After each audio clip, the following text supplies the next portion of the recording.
Hello, my dear viewers. Today will be a very interesting story. I recommend watching the video to the end. Put a like and subscribe to my YouTube channel, and be sure to write comments on what you liked or did not like, and if you have an interesting criminal story from your life. Write your story in the comments and I will make a video and tell your story here on the channel. Okay, I have detained you. I wish you a good mood and viewing. My name is Linda Carter, and a month ago my life turned upside down. I had always thought of our family as unshakable. Sure, we had our struggles, who doesn't? But we'd faced them together. At least, that's what I believed. It was a quiet Thursday evening when the phone rang. The voice on the other end was cold and formal. "Mrs. Carter, this is Officer Bradley. We need you to come down to the station to discuss an incident involving your son." I froze. My son? Tyler? What happened? "I think it's better if we talk in person," he said. When I arrived at the station, my heart was pounding. Tyler sat in a small room, his head bowed, his expression unreadable. Beside him was my husband, Richard. His arm was in a sling, and a deep bruise marred his cheek.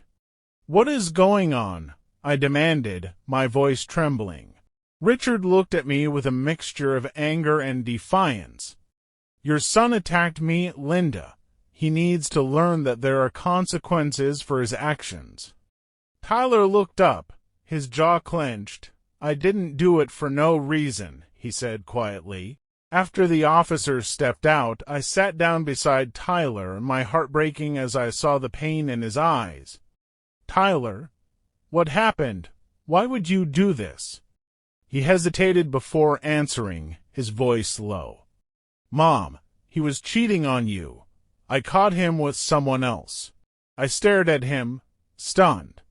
"What do you mean? How do you know that?" "I saw them," he said. "I was coming home from a friend's house and saw Dad at a cafe. He wasn't alone. He was holding hands with another woman, and they left together." I felt the room spinning, my mind struggling to process his words. Richard had always been charming, but I never thought he'd betray me like this. "And you?" confronted him. I asked. Tyler nodded. "I couldn't just let it go, Mom. He's been lying to you, and I couldn't stand it anymore." When I walked out of the room to speak with Richard, he immediately launched into a tirade. "Your son is out of control, Linda. He attacked me in my own home like some kind of maniac." I took a deep breath, trying to remain calm. "Richard, Tyler says he saw you with another woman. Is it true?" His face turned red, and he avoided my gaze. "That has nothing to do with this," he snapped. "The fact is, he put his hands on me, and he needs to face the consequences." "You're really going to press charges against your own son?"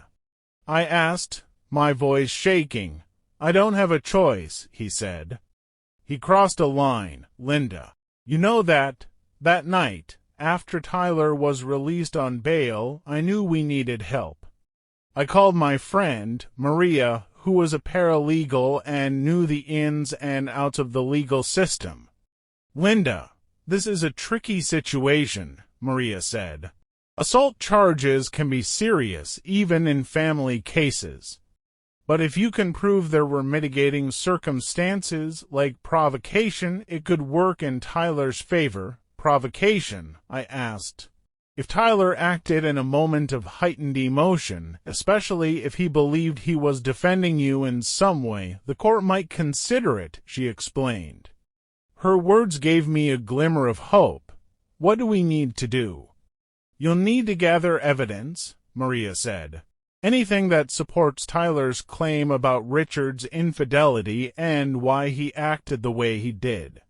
The next morning, I started going through Richard's belongings, searching for anything that might confirm Tyler's story. It felt wrong to invade his privacy, but I had no choice. In his briefcase, I found receipts for expensive dinners at places we'd never gone to together. There were texts on his phone from a number saved as J, filled with flirty messages and plans to meet. I took photos of everything, my hands trembling as I pieced together the evidence. It hurt deeply to see proof of Richard's betrayal, but my priority now was protecting Tyler. I sat at the kitchen table that night, staring at the pile of receipts and messages I'd uncovered from Richard's briefcase. The air felt heavier than ever, as though the house itself was reacting to the secrets it now held. Tyler was in his room, silent. He hadn't said much since we got home from the police station, but I knew the weight of what happened was crushing him. I wanted to comfort him, to tell him it would all be okay, but I didn't even know if that was true. I picked up one of the receipts, a fancy steakhouse downtown, dated 3 weeks ago. I remembered that night clearly. Richard had told me he was working late. The memory stung, but I forced myself to focus. Maria's advice echoed in my head: gather evidence. I needed to build a case to show the court why Tyler wasn't to blame. If Richard wanted to press charges, I would make sure the truth came out. The next morning, I knocked on Tyler's bedroom door. When he didn't answer, I slowly opened it to find him sitting on the edge of his bed, staring at the floor. His face was pale, and there were dark circles under his eyes. "Can I come in?" I asked gently. He nodded, and I sat beside him. For a few moments, neither of us spoke. Then I reached out and took his hand. "Tyler, I need you to tell me everything," I said. "I know this is hard, but we need to get through it together." "What exactly happened that night?" He hesitated, his voice barely above a whisper. "I didn't mean to hurt him, Mom. I swear. I saw red." He explained how he'd confronted Richard after catching him at the cafe with another woman. I told him I knew what he was doing, and he just laughed. He said it wasn't my business and that I didn't understand how relationships worked. My stomach twisted as I listened. "And then what?" "He pushed me," Tyler said, his voice breaking. "He told me to stay out of it, but I couldn't. I shoved him back and he fell. I didn't hit him, Mom. I didn't punch him or anything. I hugged him tightly, my heart aching for him. "We'll figure this out," I promised. Maria agreed to meet us that afternoon at her office. I brought all the evidence I'd found, photos of the texts, the receipts, everything. Tyler sat beside me, looking nervous but determined. Maria spread the papers out on her desk, studying them carefully. "This is good," she said. "It shows a clear pattern of infidelity. But we need more than just proof that Richard was cheating. We need to show that Tyler's actions were a result of provocation, not malice." "What do you suggest?" I asked. "We'll need statements," Maria replied. "Anyone who can testify to Tyler's character or who saw the incident that night. And we need to frame this as a response to a deeply emotional situation, not a premeditated act."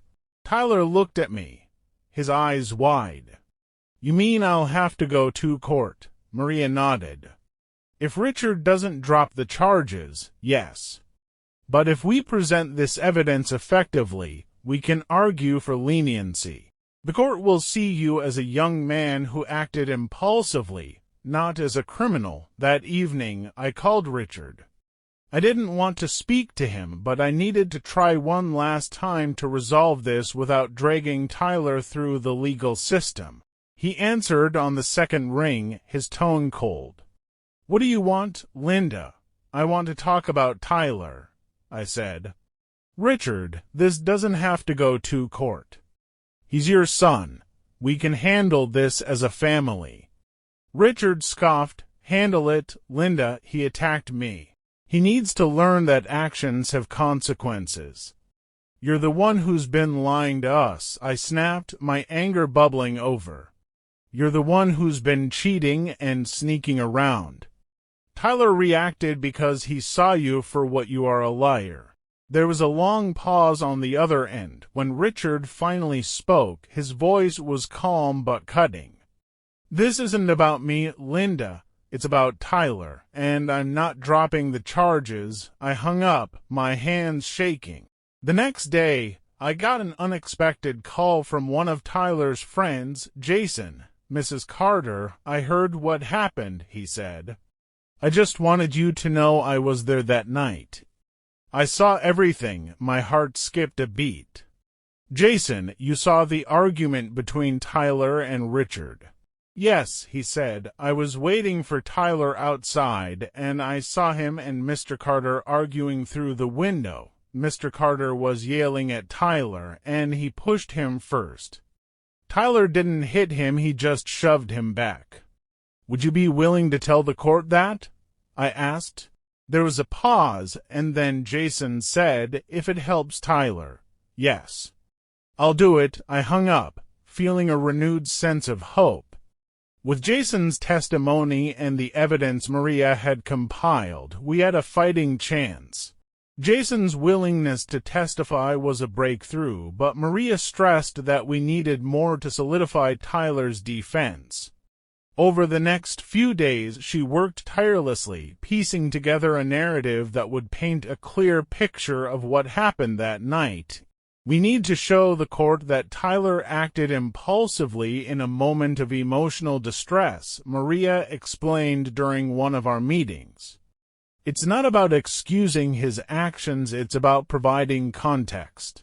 I spent hours combing through old photos and letters, compiling anything that could attest to Tyler's character. He wasn't a violent person, far from it. He'd always been the kid who helped his classmates, who volunteered at food drives, who stayed late to help clean up after soccer games. Maria also reached out to a counselor who had worked with families in similar situations. She believed their testimony about the emotional toll of infidelity and betrayal could be invaluable. "Trust me, Linda," Maria said, her voice steady. "We're building a strong case. Now we just need to prepare Tyler for what's coming." Tyler's confidence had been shaky ever since the incident, but Maria insisted on preparing him thoroughly for his day in court. "You'll need to stay calm," she told him during a mock cross-examination. "The prosecutor will try to rattle you, but you can't let them see that. Just stick to the truth." "I'll try," Tyler said, his voice quiet. "Don't try to," Maria said firmly. "You're a good person, Tyler, and the court needs to see that. Speak from the heart. Be honest about what you felt that night and why you acted the way you did." We practiced for hours, going over potential questions and responses. Tyler's nerves were evident, but by the end of the session, I saw a spark of determination in his eyes. The court date arrived faster than I expected. Walking into the courthouse that morning, my stomach felt like it was tied in knots. Tyler walked beside me, his shoulders squared but his face pale. Maria led the way, her briefcase swinging purposefully at her side. Richard sat on the other side of the courtroom, looking polished and smug in his suit. Seeing him like that made my anger bubble up all over again. How could he do this to his own son? The prosecutor wasted no time trying to discredit Tyler. "You claim you were provoked, but isn't it true that you physically pushed your father out of anger?" she asked. Tyler took a deep breath. "I did push him, but I didn't do it out of malice. I was upset because I saw him cheating on my mom. I confronted him, and he pushed me first." I reacted without thinking. The prosecutor's eyes narrowed. "So you admit to losing control?" "Yes," Tyler said, his voice steady. "But I never intended to hurt him." Jason was the next to take the stand. As he recounted what he saw that night, the courtroom was silent. "I was outside the house, waiting for Tyler," Jason said. "I saw Mr. Carter and Tyler through the window. They were arguing. Mr. Carter was yelling at him, and then he pushed Tyler. Tyler pushed back, but it wasn't a fight. It was more like a reflex. The prosecutor tried to poke holes in Jason's story, but he remained calm and consistent. By the time he stepped down, I could see a shift in the courtroom. People were starting to see Tyler not as an aggressor, but as a young man caught in an emotional storm. Maria called the counselor to the stand next.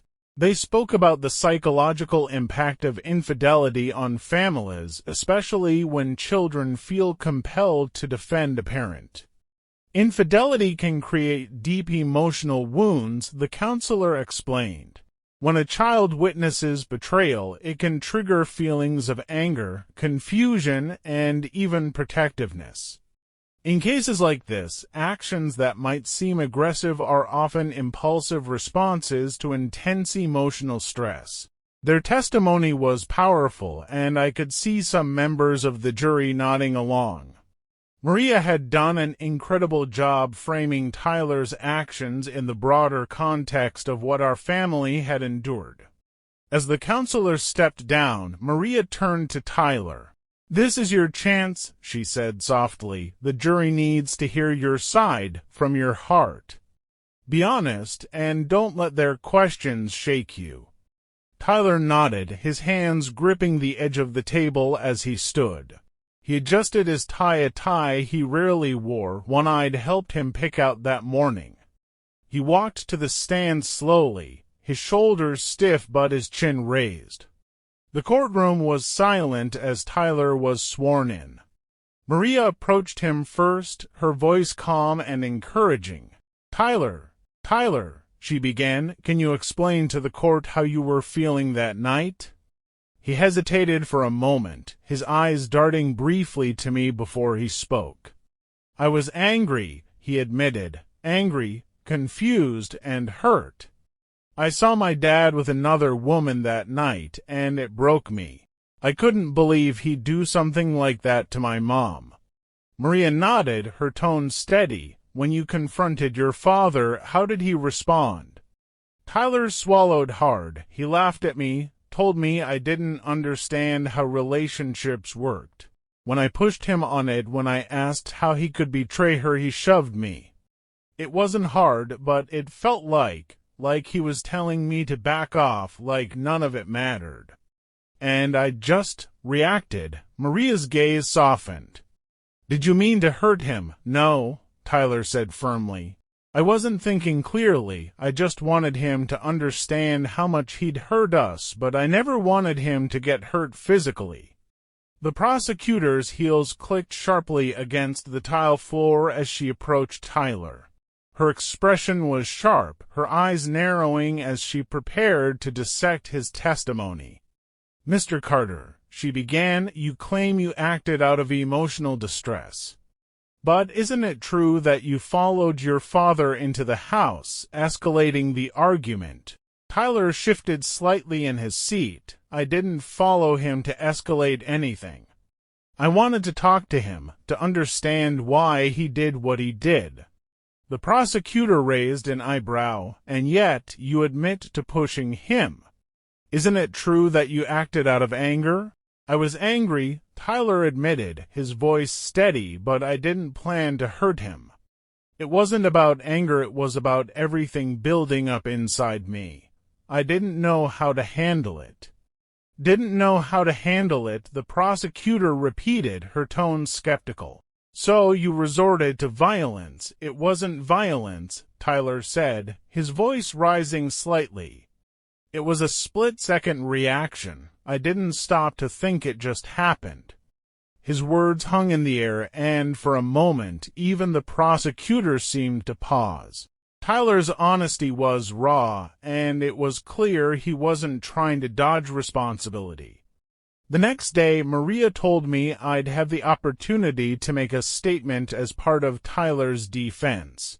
I spent the entire night thinking about what to say, writing and rewriting my words until they felt right. When I stepped onto the stand, my hands trembled slightly, but I took a deep breath and focused on the jury. "Tyler is my son," I began, my voice steady despite the emotions bubbling beneath the surface. "He's not perfect, no one is, but he's a good person. He's kind, thoughtful, and fiercely loyal to the people he loves." I paused, glancing at Richard, who was sitting stiffly at the prosecution's table. When Tyler saw his father's betrayal, it shattered him. Our family has always been built on trust, and in that moment, he felt like that foundation had crumbled. He acted impulsively, yes, but not out of malice. He acted because he cared, because he believed in standing up for what's right. The room was silent, every pair of eyes fixed on me. I looked directly at the jury, willing them to see Tyler the way I did. My son isn't a criminal. He's a young man who made a mistake in a moment of pain. I hope you can see that, too. After days of tense arguments and testimony, the jury finally deliberated. The courtroom was packed as the foreperson stood, holding the small piece of paper that would determine Tyler's future. My heart pounded so loudly I could barely hear the judge asking for the verdict. "We find the defendant, Tyler Carter, not guilty of assault," the foreperson said, "but guilty of misdemeanor disorderly conduct." A wave of relief washed over me. Disorderly conduct was a minor charge. It wouldn't destroy Tyler's future. He would have to pay a fine and complete community service, but he wouldn't face jail time. Tyler looked at me from the defendant's table, his eyes wide with disbelief. I gave him a small nod, tears streaming down my face. In the weeks that followed, Tyler worked tirelessly to complete his community service. He volunteered at a local shelter, helping families in crisis. It was hard work, but I could see how much it meant to him to give back and make amends. As for Richard, he moved out of the house shortly after the trial. He and I spoke only once more, a brief conversation about finalizing the divorce. I didn't feel anger anymore, just a sense of closure. Tyler and I began to rebuild our lives piece by piece. There were still hard days, moments when the memories of the trial resurfaced. But through it all, we found strength in each other. One evening, as we sat together on the porch, Tyler turned to me and said, "I'm sorry for everything. Mom, I wish I'd handled things differently." I took his hand, giving it a gentle squeeze. "We can't change the past," I said, "but we can learn from it. And we're stronger now because of it. The road ahead wasn't perfect, but it was ours." And for the first time in months, I felt hopeful. Thank you for watching this video to the end. Please subscribe to my YouTube channel. This will help me work better and faster for you. I would be grateful, so watch my other videos. Hello, my dear viewers. Today will be a very interesting story. I recommend watching the video to the end. Put a like and subscribe to my YouTube channel, and be sure to write comments on what you liked or did not like, and if you have an interesting criminal story from your life. Write your story in the comments and I will make a video and tell your story here on the channel. Okay, I have detained you. I wish you a good mood and viewing. My name is Laura Bennett, and up until a month ago, I thought I knew everything about my son, Ethan. He was 23 years old, kind, responsible, and always did well in school. After graduating from college, he started working at a local bank, a respectable job he seemed to enjoy. But everything changed the day I found the money. It was an ordinary afternoon, and I was cleaning out the storage closet in the basement. Ethan had moved back home temporarily, or so he'd said, while saving up for his own place. The closet was packed with boxes he'd brought with him, most of them unlabeled. One box, shoved into the farthest corner, caught my eye. It was taped shut, and something about it felt off. I pulled it out, cutting through the tape with scissors. Inside were bundles of cash neatly wrapped in plastic. I froze, my mind reeling.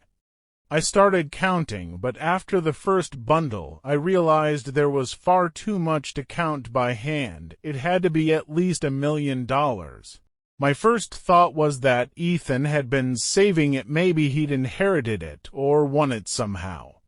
But deep down, I knew something wasn't right. People don't just have $1 million lying around. That evening, I waited for Ethan to come home. The box was on the dining room table, and my hands trembled as I sat there, waiting.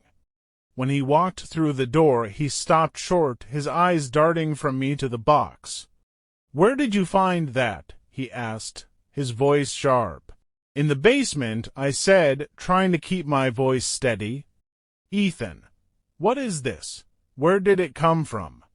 He hesitated, his jaw tightening. "It's complicated, Mom, complicated," I repeated. "Ethan, this is $1 million. You need to tell me what's going on." He sighed, running a hand through his hair. "I can't explain everything right now, but you have to trust me. It's fine."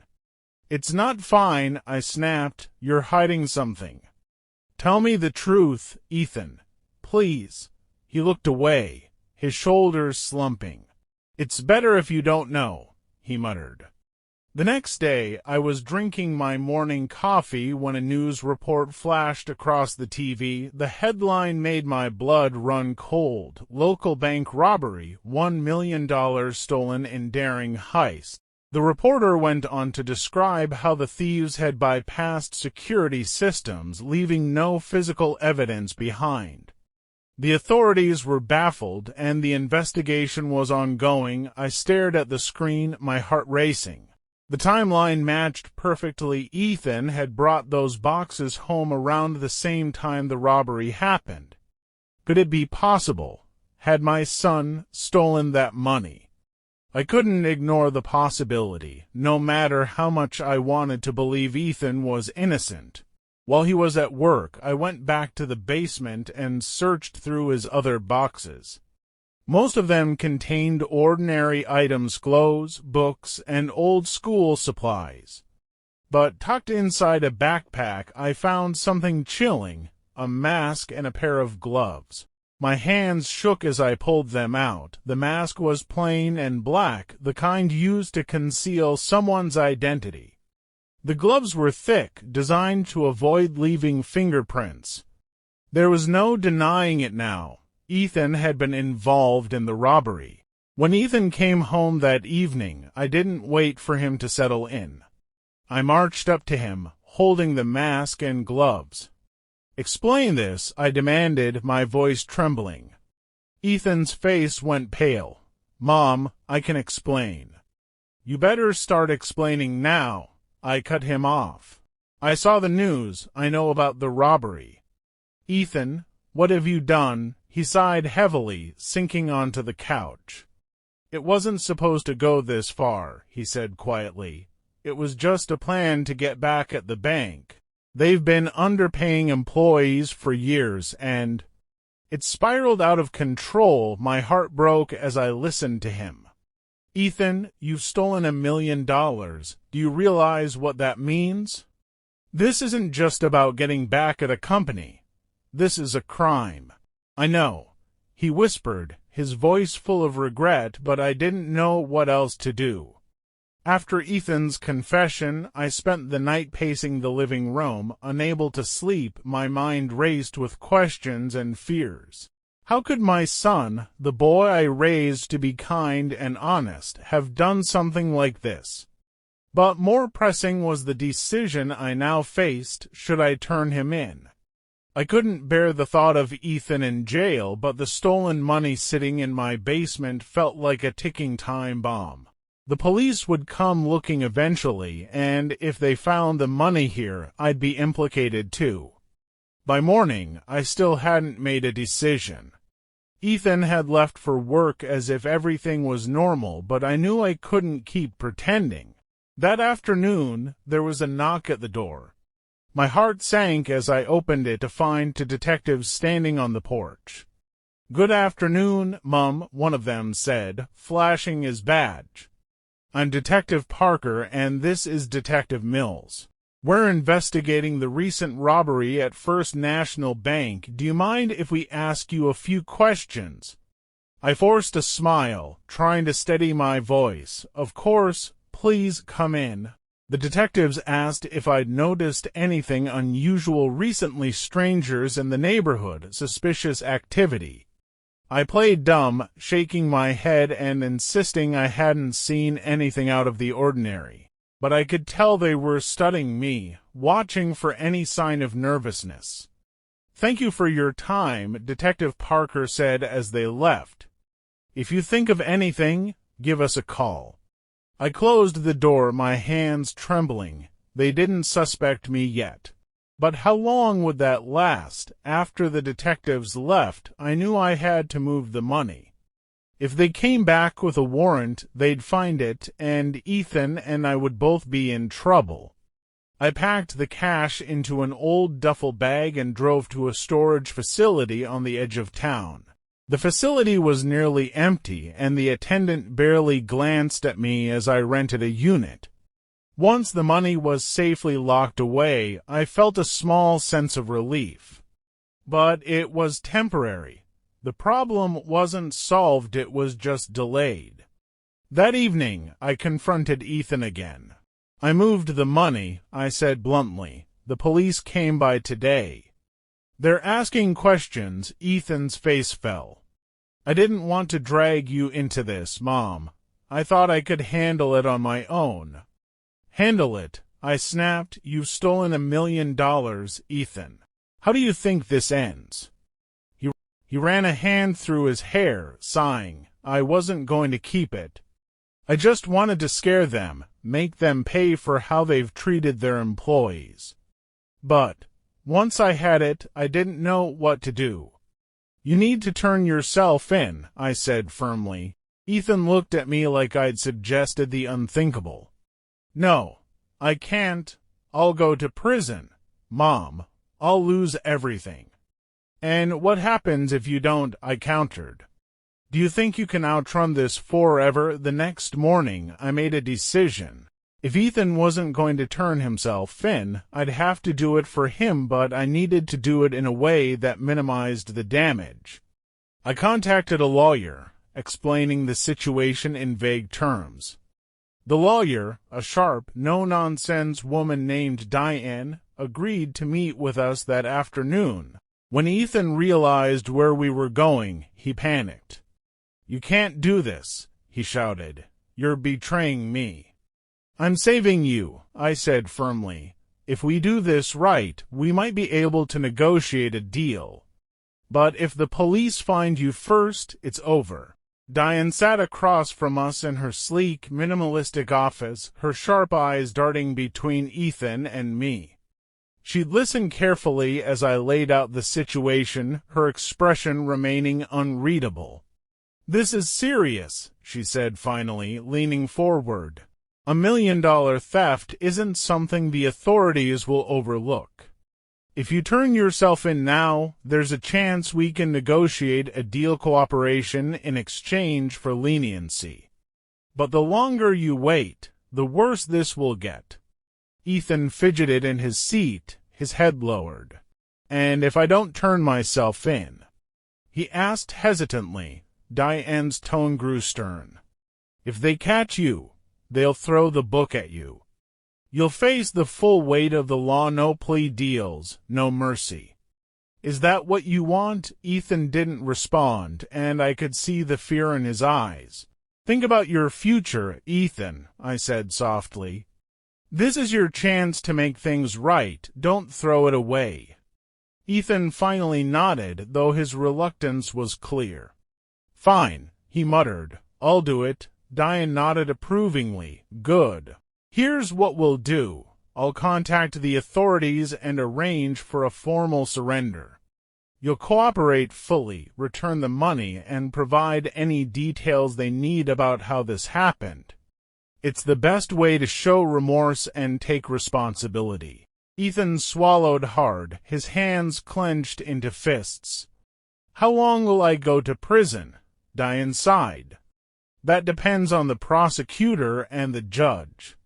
With cooperation, we can argue for a reduced sentence, but you'll still serve time. There's no avoiding that." The reality of the situation hit Ethan like a punch to the gut. I reached over, placing a hand on his arm. "We'll get through this," I said, though I wasn't sure I believed it myself. The days leading up to Ethan's surrender were some of the most tense of my life.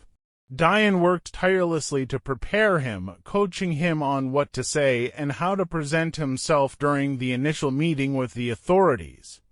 Meanwhile, I tried to keep the house in order, though every creak of the floorboards or knock on the door made my heart race. I felt like we were living on borrowed time, each moment a fragile reprieve before everything came crashing down.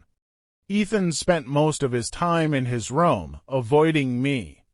When I finally forced him to talk, he admitted he was terrified. "I don't know what's going to happen, Mom," he said, his voice trembling. "What if I can't handle prison? What if I never get my life back?" "You will," I said firmly, though my throat felt tight. "This is a mistake, Ethan, but it doesn't define you. What defines you is how you make it right." The day of Ethan's surrender arrived. Diane had arranged for him to meet with Detective Parker and the prosecutor at the police station. As we drove there, the air in the car was heavy with unspoken fears. When we arrived, Ethan hesitated at the station's entrance. "I can't do this," he said, shaking his head. "You can," I said, taking his hand. "I'm here, and I'll be with you every step of the way." Diane met us inside and led Ethan to a conference room where the detectives and a stern-looking prosecutor were waiting. Ethan took a deep breath and began to speak, recounting how he'd planned and carried out the robbery. He admitted to everything, his voice shaking but steady. When he finished, the room was silent. Detective Parker finally nodded. "Thank you for your honesty, Ethan. This will go a long way in determining your sentence." With Diane's guidance, we retrieved the money from the storage unit and handed it over to the authorities. Watching them count and catalog the bills was surreal, a stark reminder of the gravity of what had happened. "You did the right thing," I told Ethan as we left the station.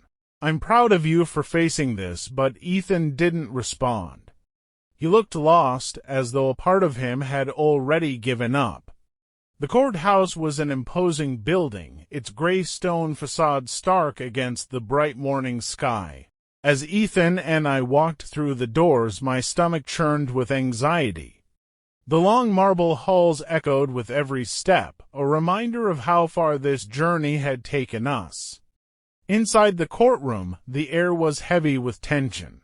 Reporters were stationed in the back, their cameras clicking as Ethan took his seat at the defendant's table beside Diane. I sat behind him, clutching my hands tightly in my lap, trying to steady my breathing. The prosecutor wasted no time painting Ethan as reckless and dangerous. He spoke about how the robbery had jeopardized employees' safety and eroded trust in the banking system. His voice was cold and calculated, each word a hammer blow to my heart. When Diane spoke, her tone was calm and measured. She explained how Ethan's actions, while undeniably wrong, stemmed from frustration with systemic injustice. She emphasized his remorse, his willingness to return the stolen money, and his cooperation with the investigation. Finally, it was Ethan's turn to speak. He stood slowly, his hands trembling slightly as he faced the judge. His voice cracked as he began. "Your Honor, I know what I did was wrong. I let my anger cloud my judgment, and I made decisions that hurt people. There's no excuse for that. I take full responsibility, and I'm truly sorry." He glanced back at me, his eyes filled with tears. "To my mother, who has stood by me through all of this, I'm sorry for disappointing you. I'll spend the rest of my life trying to make it right." His words hung in the air, and for a moment the courtroom was silent. The judge's face was unreadable as he leaned forward to deliver his decision. Every second felt like an eternity. My heart pounded in my chest as I gripped the edge of the bench in front of me. "Mr. Bennett," the judge began, his tone grave, "your actions were a blatant violation of the law and placed innocent people at risk. However, the court also recognizes your cooperation and genuine remorse." He paused, his gaze sweeping the room before settling on Ethan. "It is the decision of this court to sentence you to 5 years in state prison with the possibility of parole after 2 years, provided you meet all conditions of rehabilitation." A gasp escaped my lips and tears blurred my vision. 5 years. It wasn't as long as I feared, but hearing the sentence made everything feel painfully real. Ethan nodded solemnly, his face pale but composed. As the bailiff approached to take him into custody, he turned to me one last time. "I'm sorry, Mom," he said, his voice breaking. "I love you, Ethan," I whispered, my words trembling. As he was led away, the weight of the moment crashed down on me. My son was going to prison, and there was nothing I could do to change that. The first week without Ethan was the hardest. The house was too quiet, every corner a reminder of his absence. I found myself standing in his empty bedroom, running my hand over the neatly made bed, wishing he were still there. Letters became our lifeline. Ethan wrote to me every week, detailing his days in prison, the routine, the people he met, and the programs he was attending. He joined a vocational training course and had started working in the prison library. "Mom," he wrote in one letter, "I'm trying to make the best of this. It's not easy, but I want you to know that I'm doing everything I can to come out of this a better person." His words gave me hope, but the ache of missing him never went away. I threw myself into volunteering at the local community center, helping families in crisis. It gave me purpose and kept my mind occupied, but every day felt incomplete without Ethan. 2 years later, I stood outside the prison gates, waiting for Ethan's release. The air was crisp, the sky a brilliant blue, but my heart felt heavy with anticipation. When the gates finally opened, Ethan stepped out, looking older and leaner, but with a quiet strength in his eyes. He spotted me immediately and broke into a smile, dropping his bag as he pulled me into a tight hug. "Mom," he said, his voice thick with emotion, "thank you for never giving up on me. I'm so proud of you," I whispered, tears streaming down my face. Over the next few months, Ethan worked tirelessly to rebuild his life. He got a job at a community center, mentoring at-risk youth and helping them avoid the mistakes he'd made.